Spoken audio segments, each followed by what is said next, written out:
So I have a friend who is big into tech.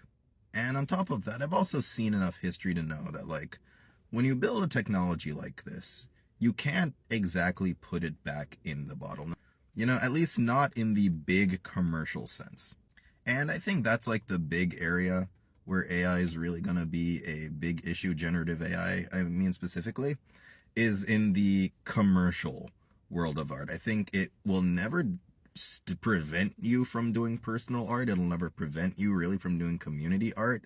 But if you're talking like those big sweeping Hollywood, big animation studio projects, then yeah, in the very near future, like 10, 15 years, maybe even 5 years from now, it's going to be fairly commonplace to have projects including even a little bit of AI. We're already starting to see it now. That isn't going anywhere. It bums me out.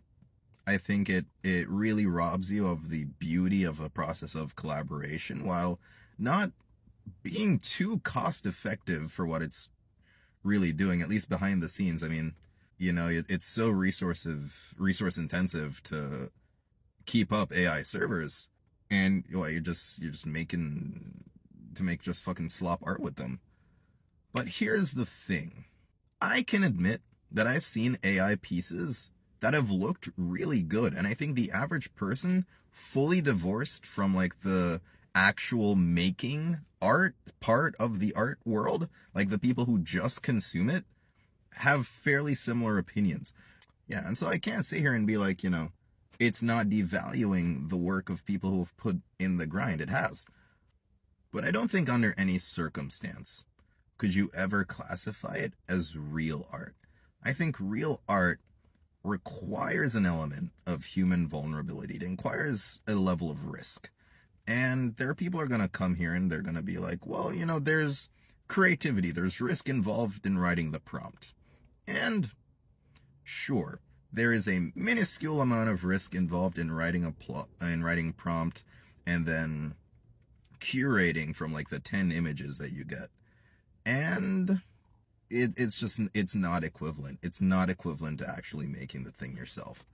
Unless it's like some massive scope of a project where you're like whipping out an entire like curated fucking like new fantasy world, and you've AI generated all the maps, all the creatures, and you've actually put some level of creativity and work into it that didn't take like fucking 20 minutes, then maybe.